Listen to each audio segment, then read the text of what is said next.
I'm super excited to be here today. This is a really, really big topic, as Tim has mentioned, and I try to make it more interesting, doable, something that we can all follow in our own way and style, but also just being aware of what this problem means to Milwaukee specifically. So thank you for being here today, and I'll be available even after the presentation. If you guys, most of you probably know how to reach me. If not, you can shoot any questions to the community research and science and research team. So appreciate that. So today we'll talk a little bit about how to break free from single-use plastics, and I definitely want to put focus on single-use.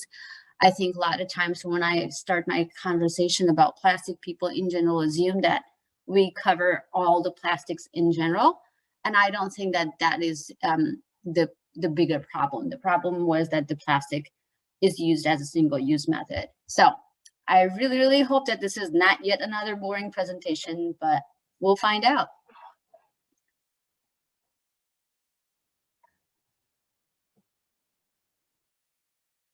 So I will start with a little video and we'll go from there. Let me know if you can hear the music. Are you? I'm not able to hear it. I wonder if when you share your screen, there's a box to check that.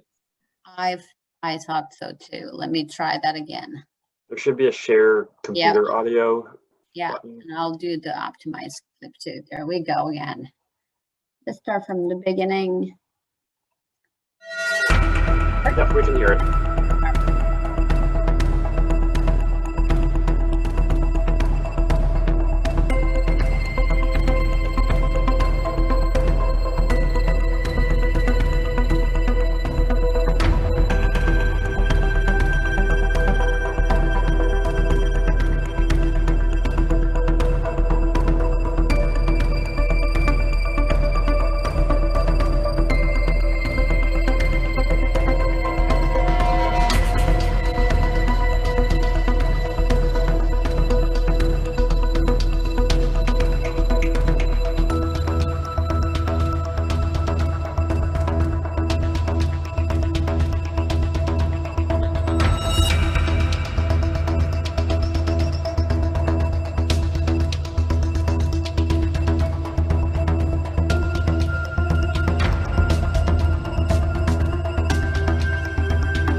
All right. I love, wait a minute, what is happening here? There we go. I love the tempo of this video a lot, and I think it really covers a lot of problems that has been addressed by the plastic pollution. And it's a really old video, so it's still is prevalent today too. I'm not doing a good job with my presentation today. There we go. So I think I mentioned this at the beginning of my presentation that we want to focus on just the single-use plastics today. There are other great uses of plastic, as I've mentioned on the good side here, that we are not going to even go about. And I don't frown on those things at all. I think those are great ways to use plastics in our lives. But what you see on the right side here is the problem. And that's what we're going to talk about and see how we're going to deal with this. I think one of the things that the video mentions beautifully is that manufacturer, government, and retailers and consumers, they all need to come together to solve this problem here. And currently, I think most of the responsibility lies on consumer at this time. There's very little responsibility on the governments, the manufacturers, and the retailers on how this plastic is entering our life every day. So, I mean, we all know about the plastic bags and the water bottles that get a lot of attention, and recently the straws and, you know, those definitely are one of the major polluters. However, I think today we will take a little deeper look at what are the other single-use plastic that we kind of use almost every day and don't even think about it as plastic. And some of this I'm not saying, like, you know, like probably protein bars are aware of it. All the wrappers are the plastic lined wrappers. You can't recycle those. You know, the clamshell containers here, most of them are made from polystyrene, which is styrofoam. And up until last week, I would say I was always saying that there's no place that recycles post-consumer styrofoam in United States until I saw one when I was in Florida that collected it. I don't know if it was recycled, but there was a collection box. But most of this that's shown here is not recycled. And we'll take a look at some of these ways that we use plastic, don't think about it, or are aware of it, but we don't know the alternatives to what could be a non-plastic option for these. So we'll talk about a little bit of that. So I know that we all have seen the big litter beaches and lots of cans and water bottles floating on our beaches, but we don't see that anymore on our lakes and rivers. Sometimes we do, but the most part we don't. We don't see that. And why? Because it's all broken down into what you see in this picture here. And these are the microplastics that are now entering our ways. And microplastics actually is the #1 pollutant in the world right now.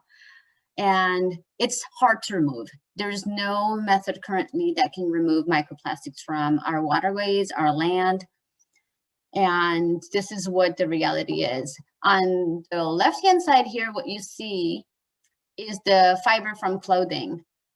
And these are the broken down little pieces on my right side here from plastic that was actually a bigger bottles or the caps or toothbrushes. And now this is what it's broken down to. And this is my favorite word, really, in the plastic industry, nurdles. And these are the nurdles that are used in actually making plastic products. So these are shipped into plastic manufacturing plants and then melted into whatever shape that they need to do, bottles, containers. And this is how small they are compared to penny. And I actually do have nurdles with me today that I'll show you at the end of the presentation that I got from Atwater Beach. And they're everywhere.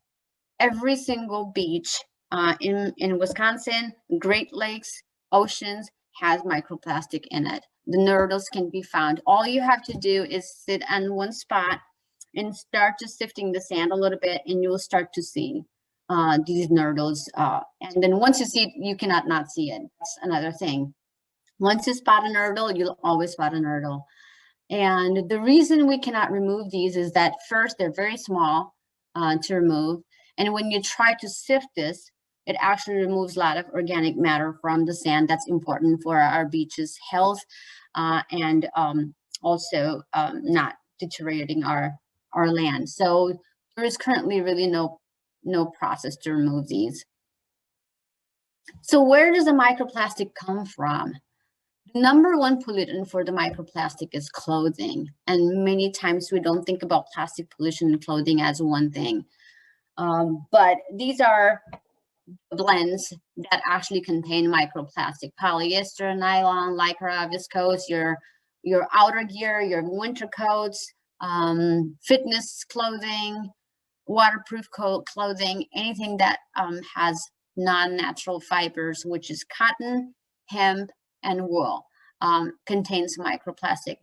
And every time you wash it, it gets washed into our waterways.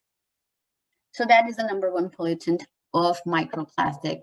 And I think over the years, with the invention of washing machine and the convenience of just doing the laundry, people have been washing a lot more clothes than they used to. And that is also part of the problem in adding to the pollution. So, I mean, you know, we all talk about recycling. And we all think about it as like the solution to the plastic pollution. If we recycle more, we will have less plastic pollution. That is only partly true. Currently in Milwaukee, and actually most of the country, number 1, 2, and 5 plastics are the only one that are recycled effectively. And anything else that has any other numbers are usually thrown into landfill or burned. So number 1 is basically the water bottles, the juice bottles. Number 2 is detergents or soft pliable bottles like shampoo bottles. And 5 is the yogurt containers, medicine pill bottles, and things like that. So number 1 is actually the number 1 demand for the plastic. And when we say about recycling, the actual definition should be that if you take a water bottle and recycle it and it comes out as a water bottle, then it's called recycling. But what happens in all the plastic that we currently recycle, it's actually downcycle. So if you're recycling a water bottle and putting it in your recycling bin and thinking that it's going to come out as a water bottle, it doesn't. It comes out as probably like the decking tiles or playground equipment. Or sometimes you'll see the cleaning products that has a plastic bottle that says made from recycled material. It turns into that. Second important thing that you should know about recycled plastic is any plastic bottle that is claimed to be a recycled bottle actually only has 25 to 30% of recycled material, and up to 70% is virgin plastic. By virgin plastic, I mean new plastic made from oil. So there is really no true recycling. This is the circle that we're never going to break if we consume the virgin plastic, put it into recycling, and hope that it's going to come out as a plastic, because there's always new plastic introduced every time. So just to keep in mind, if you're thinking of recycling, 1, 2, and 5 are the ones that are most recycled. Just be aware of that. So I really like to focus on recycling as not the answer for the plastic pollution. I mean, think about it this way. If you have a tub that's overflowing with water, you don't just keep mopping it, right? You just don't keep cleaning it. You turn off the tap. And that's what needs to happen with plastic right now. We need to really reduce our consumption of virgin plastic to really solve the plastic problem. Cleanups, I love cleanups. We do cleanups all the time, but they're, again, a Band-Aid. They're not a permanent solution. They're not a fix, you know. It's basically you're just taking it out of one place and moving into another. It's not going away. It's just going into a different place. And I think that's super important to understand that when we talk about recycling, when we talk about cleanups or, you know, keeping our waterways clean, one of the ways is to do it, most effective ways is to just reducing our consumption of plastic.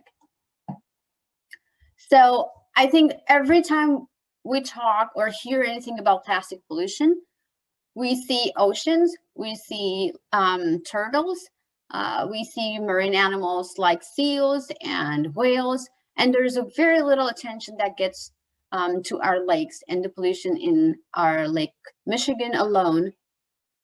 Every year, 22 million pounds of plastic enter Great Lakes. And this is the data that has been documented for over 12 years now. And Lake Michigan is one of the most polluted of all the Great Lakes. Part of the problem is because it borders a lot of big cities, and that is one of the reasons why it's the most polluted lake. So why the lakes are different than the oceans? The lake currents actually were different than the ocean currents. And so in ocean, the plastic travels totally different locations. And so what you might see in the beaches of ocean might not be your own plastic, but that is not the case with the lakes. All the plastic that you see on the lake's shore is our own trash. The currents don't distribute it across, it just pushes it back. And that is part of the reason why we cannot blame others for this pollution. We're responsible for this. This is our own garbage. I think before we move on a little further, I just want to quickly talk about how plastic pollution is also an environmental justice issue. You know, when we talk about recycling and what it does to the communities that actually are processing this plastic, most of it is shipped over to the developing countries that have very little infrastructure or government policies to control the pollution and the effect that it has on the communities. So I think we really need to be mindful of when we talk about plastic and recycling, where it's going, what is it doing actually to the people who are processing this plastic. So here we go.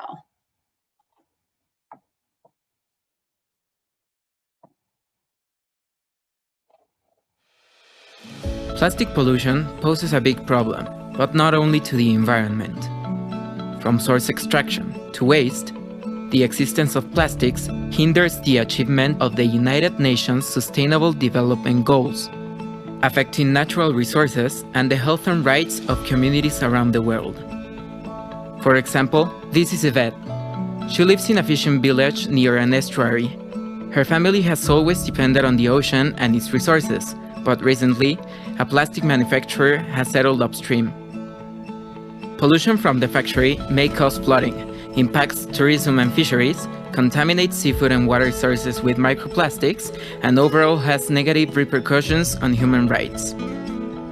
Every step of plastic production, when unsupervised, can impact the health and human rights of communities like Yvette's, which lack the power to influence planning stages.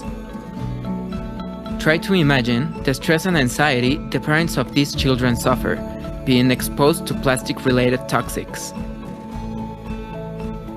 These marginalized communities, living next to polluting industries, are more susceptible to inequalities. Health issues compound education disparities. Moreover, waste picking is considered a woman's job, even if their bodies are impacted disproportionately, further exposing girls like Yvette to sanitation issues. As fisheries are polluted, fishermen, like Yvette's father, are forced to take jobs in production, gravely impacting their health with highly toxic materials. At the same time, the lack of political will and financing delays the development of circular economies, recycling and collection infrastructures, and fails to properly address unemployment. Now, from an infrastructural standpoint, plastic is produced using highly contaminated methods. This commodifies natural resources for profit and hinders the improvement of cleaner energies. Coupled with insufficient regulations and penalties, this hampers the development of sustainable communities, while complex recycling systems burden individual consumers and local authorities abdicate their responsibilities. From an ecologic standpoint, plastic production drives climate change through the emission of greenhouse gases, threatens marine wildlife, and aggregates contaminants through bioaccumulation and ocean acidification. It also affects life on land, as most microplastics and plastic waste output remain on land. Industrialized countries ship their plastic waste to poorer nations, and facilities are built mostly in minority communities, like Yvette's, threatening strong institutions and undermining justice and stability. In all, plastic pollution prevents the reduction of inequalities. But there is a silver lining. We are presented with a chance to create equitable collaboration opportunities to address plastic pollution at the global scale, to help strengthen the voices from impacted countries and come up with real solutions.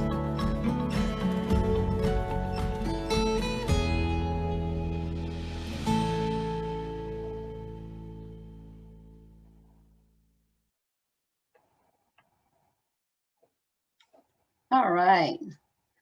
I'm going to figure out how to do this again. Here we go.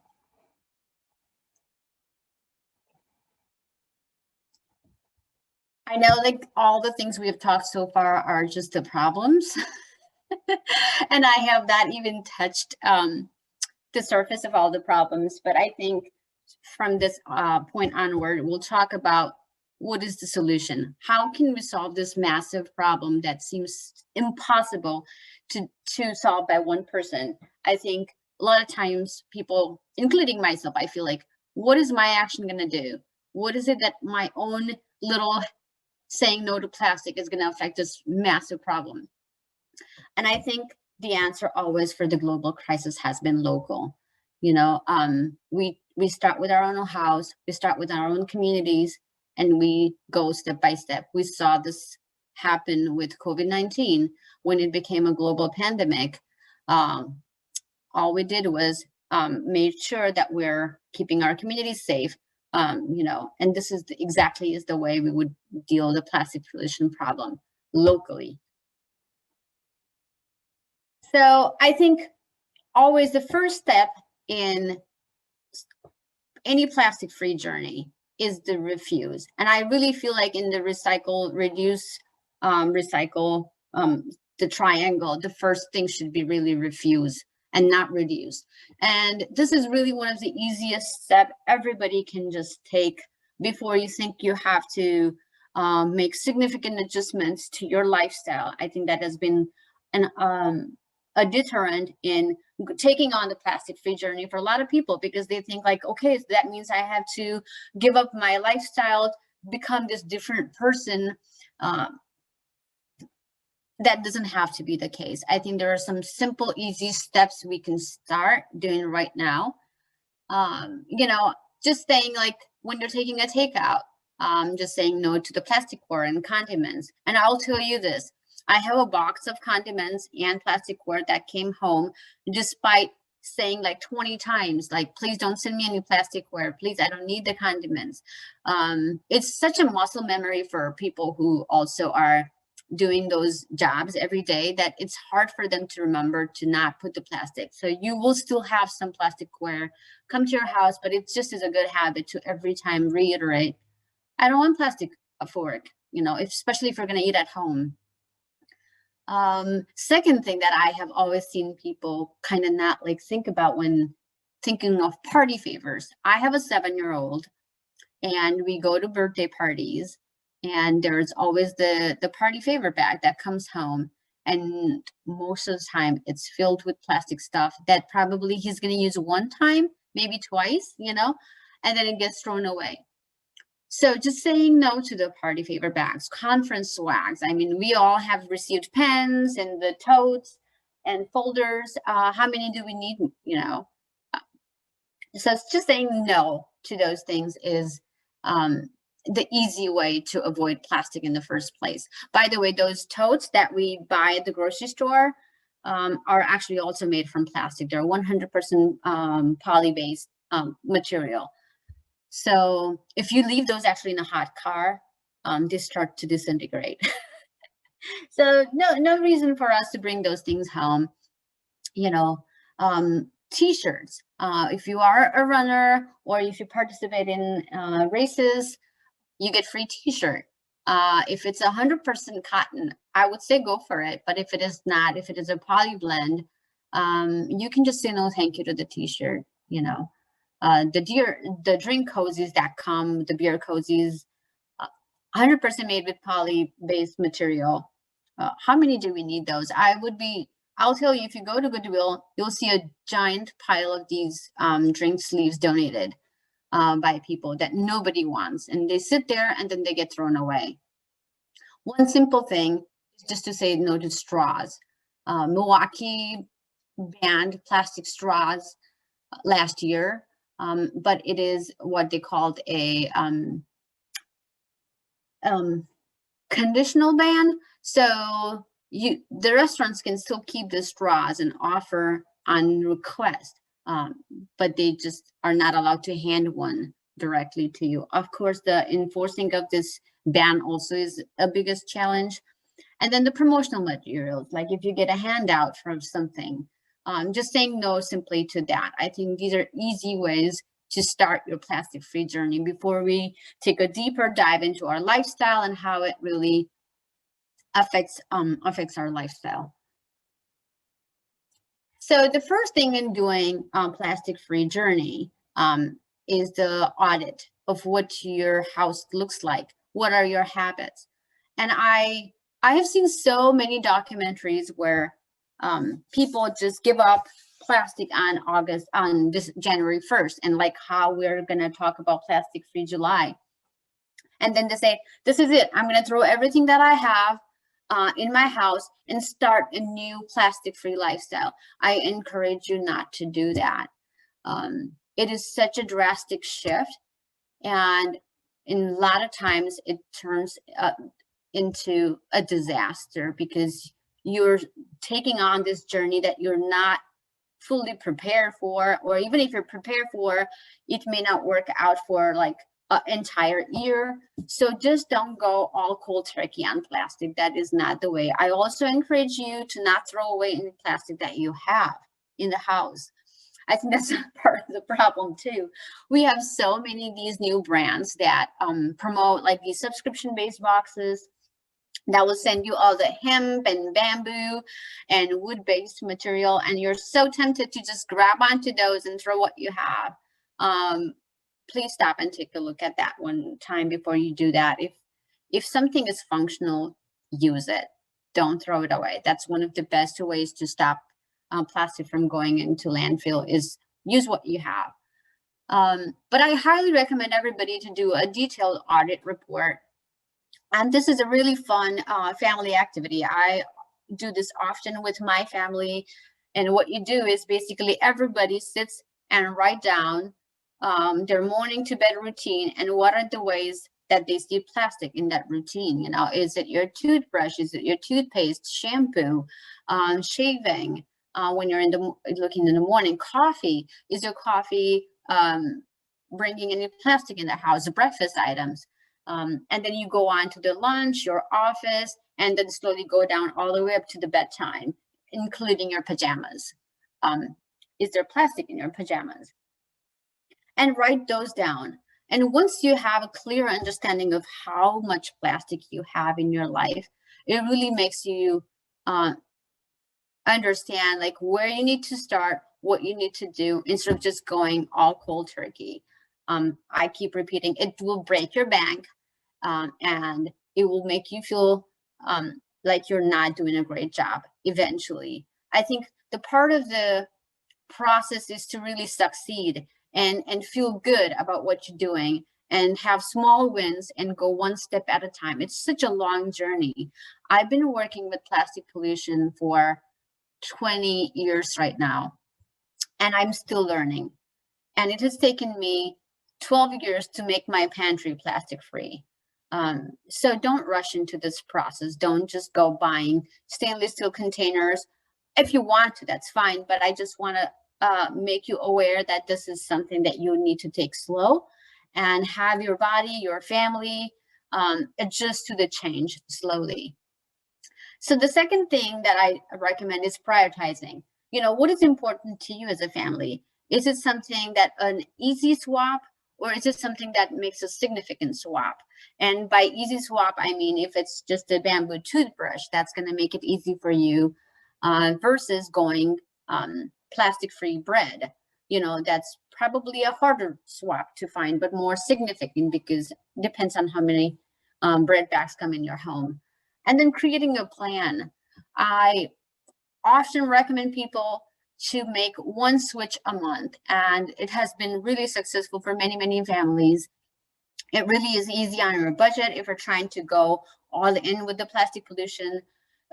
So create a plan, have every member maybe switch to one plastic-free item a month. See how you feel about that item. Do you like it? Do you want to try different options? And there's so many options available right now in the market. So, you know, it allows you to kind of experiment, see what has worked for you. It's almost like a fitness program, right? Not everything fits everyone. And you might not like certain exercise right now, and you can switch to a different one. But if you just make too many exercise changes, you just don't know what your body is reacting to. And plastic audit is exactly the same way. I highly recommend you to keep an eye on greenwashing. There's so much greenwashing happening right now. Everybody knows that there is people want to go eco-friendly and they'll just put the labels on it. So make sure you stop and take a look at what those labels really mean. Do your own research and make your own decision. You know, something worked for somebody else doesn't mean that works for you. So just take your time, understand what the definitions mean, what is eco, what is natural, what is biodegradable versus compostable. Even in compostable, there is like different laws and what is commercially composted versus backyard composted. So just be aware of it, whether you make that change or not. I think just knowing that this is what that means is very, very powerful. So just take that time to understand that. And take it slow. I'm going to keep saying this. Take it slow. You will succeed way better when you take it slow. Once you have done all that, you know, I think the second step, if you have time and energy to take action, you know, we often forget how our relationship with the community can impact and make changes. If you have a favorite restaurant that you go to, and if you see something that's a single-use plastic, talk to the server, talk to the manager and say, hey, hi, I come here often, I see this. Would you be interested in, you know, trying out a different alternative? I would love to see that. I would love to support you. However, I'm not comfortable with this styrofoam takeout container. Pre-COVID, I would give you a whole bunch of list of hacks that we could do to avoid plastic and styrofoam coming into your house. However, due to COVID, there's so many different regulations right now that I don't want to really propose those ideas. But I will tell you one thing I did always. I would take my own containers for the leftovers, and you can still do that. There is no health code that can restrict you from putting whatever is left on your plate in the restaurant to put in your own container. You can also take your own container for a takeout orders, but now with the COVID, they won't accept that. So what you could do is have it as an a la carte, order it like you would sit down and then put it in your container and bring it home if you're so determined to do that. I'm not sure if you can wait that long to do that. Once you have a food in front of you, you probably just want to eat it. Talk to your schools, your PTAs, your school board, see how they can make changes in cafeteria. It's really easier than it sounds. I think just bringing up in your PTA meetings or just even sending an email to the board saying, what is it that you would like to see differently? I know I'm a Shorewood school district, and we have seen so many changes just from parents being vocal about it. There are some green childcare centers in Milwaukee that use reusable diapers and, you know, have more sustainable practices. However, that doesn't mean that you cannot talk to your child care center and say, hey, this is what I would do for my child. Would you be okay with that? Most cannot deny you from using the reusable diapers. So also knowing that what you can and cannot do is very important. But maybe you'll influence them to have some reusable diapers. Diapers, by the way, are also one of the biggest polluters, plastic polluters. I've had many people come to us and talk about museums and local places that have plastic in their cafeterias and events. Talk to them. I think once you become part of the data, they will take notice, you know. So talk to them, give a feedback, you know, use online resources to talk about this. There is always a feedback form, fill it out, tell them what you don't like. And they will probably make a notice of this and then switch to a different item. Resource collaboration. This is something that I highly encourage you all to think about. You don't have to fight this fight alone. You don't have to be in charge of going into every single restaurant that you like and telling them what to do and what not to do. But find the resources. And I'll talk about a great resource that we have here, Plastic-Free MKE. You can collaborate with them. There are so many local organizations that are working towards this problem, and you can collaborate with those resources. Talk to your local groups. You know, if you have a neighborhood engagement society, if you have your what are the social platforms, Facebook groups, next door neighbors. Use those resources and make use of those to see the change that you want to see. Online shopping sites. This is one of the greatest advantage of the online shopping is that there is a feedback form. If you're shopping on Amazon, people always ask for feedback. How was the experience? What did you like about this? Write a couple of sentences. If you're not happy with the shipping, if you're not happy the way the product came, you know, this is some of the easiest way you can take action. Just 2 minutes of writing one line saying that, you know, please can you switch to paper packaging, or can you please not ship one individual item separately? Can you combine them together? And then the last one is the signed petitions. I mean, you know, if you feel inclined towards taking political action, this is one of the ways you can really make an impact. Ideally, all changes come top down, and currently that is not the motivation for plastic pollution, and we all are carrying the burden of the plastic. So the only way we can make this happen is by making our voice heard. So if you feel comfortable, I encourage you to take political action as well.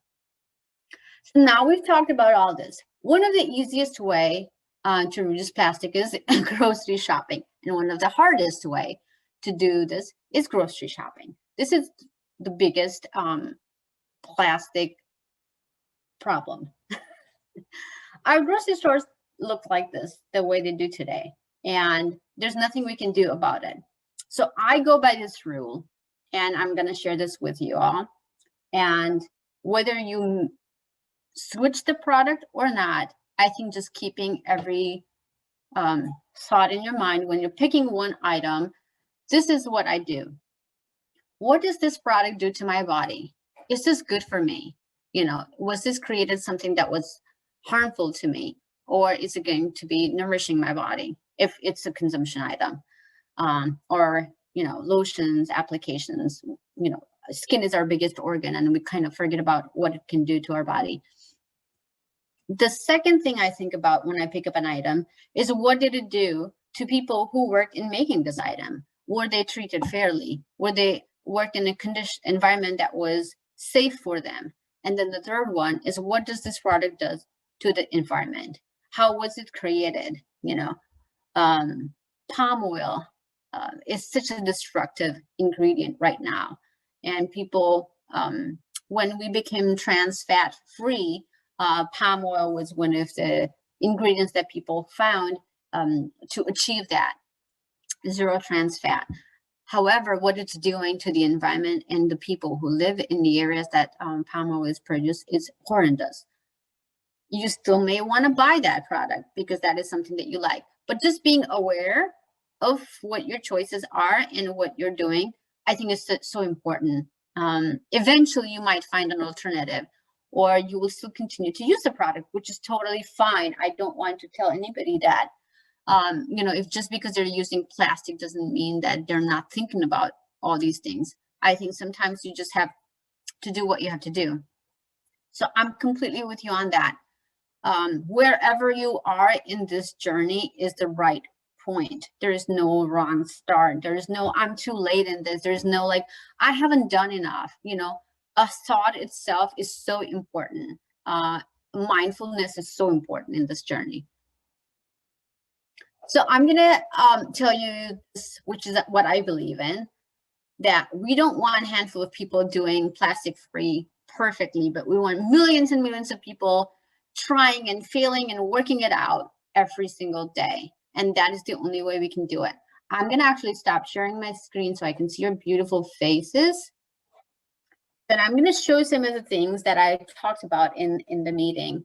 And one of the things I want to show you is the nurdles. Ah! Not a good idea. Hold on. Here we go. Oh, James is going to be not happy about this. However, don't feed him at night. No. I don't know. Can you guys see that? These are the nurdles. These are from Atwater Beach. Huh. And this is what they look like. This is what I gathered. Like I have like a whole bottle full of it in like 10 minutes. This is how much I was able to pull out of the beach, and they're just everywhere. But anyway, I think I've heard too much of my voice. So if you have any thoughts, please feel free to share with me. But this is one of my favorite plastic-free swap. Very easy to do. Doesn't require a whole lot of adjustment to your laundry routine. These are plastic-free laundry sheets. And I know Tim Vargo is a big fan of these now too. But this is how the laundry sheet look like. This is a detergent actually, and you just put it in the washer and it washes it. And it comes in the cardboard box. There's actually some that come in an envelope too. I think True Earth is the one that sends it in an envelope. The tablets, the toothpaste tablets, these are another great way to reduce plastic because the toothpaste tubes are not recyclable. The cotton swab that's actually made from cotton and bamboo is a great way. And these are all like, I'm not sending any commercial message here. You are more than welcome to choose and pick your own brand. The bamboo toothbrushes are great. My son has never used a plastic toothbrush ever. The only time he used a plastic thing was those silicone banana things that the babies get for like doing their teeth. That's pretty much it. And I didn't know better at that time, to be honest. But yeah, I mean, here's a bamboo toothbrush. There are many brands available. Some come with a number, so you're not confused. You can pick your number as a family member. And when you're done with these, you just take the pliers and remove the bristles and use these as plant markers, or you can compost these too. These are compostable bamboo toothbrushes. Another, my favorite swap is the floss. This is a refillable floss, and I can buy the silk floss filling things separately. I can actually kind of show you. Well, maybe, but this is one of the swaps I love a lot. I'll tell you also a failure. I got these scrubbies for the dishwashing, and these are made from coconut shell. Now I'll tell you this: growing up in India, the coconut shell or the fiber was used very often for washing dishes, and so I thought this is great. And it came into this disc, but it started to fall apart very quickly. So it did not really work so well. But there are other scrubs available in the market that are very good for using alternatives. Another thing I wanted to show you that was a sneaky plastic is my favorite is a pencil. I decided to do the zero waste Halloween trick or treat, and I bought a bunch of supplies that people can use instead of candies because candy wrappers are plastic and cannot be recycled. And look what I found. This whole thing is plastic. Really? I was so bummed about it here. I'm going to start peeling it and you'll see it. This is plastic. So if you want to buy, just buy the standard yellow pencils because they don't have plastic. Anything that has these cute designs, I had some Christmas ones, all of them plastic. This is all plastic. My favorite swap is the fountain pen, the ink pen that I can refill the, I have a pen. I carry it everywhere. It's my prized possession and it's plastic free. I mean, this is plastic, the bottom, but you know, it's not single use. So there's a lot of ways. The beeswax wraps, they say that they last 1 year. I've been using this for 3 years. No problems whatsoever. One of my favorite swaps. I also made one that didn't work so perfectly, but then I used them for wrapping sandwiches. That still works fine. You know, when you don't want two things touching each other and you want to wrap it, this works fine. It doesn't seal it well, but it can just keep things separate too. So yeah, I mean, if you guys have any questions, but I just want to also mention, use your resources wisely. I mean, ask your friend. If your friend knows how to sew, ask them, I'll bring you your favorite dish if you make me a grocery bag or something. I mean, you don't have to do everything on your own. I think a lot of time people think when they take on the plastic-free journey is that they have to do everything by themselves. You know, if you have a friend who's a good baker, ask them to make a granola bars for you and offer something in return that you do. We often forget how much we can do together. I think a lot of times I have done that where I feel like I have to do everything on my own. I have to make everything on my own, but you don't. My laptop survived, even though I spilled all that water. But this is the nurdle. Now you'll never not see it.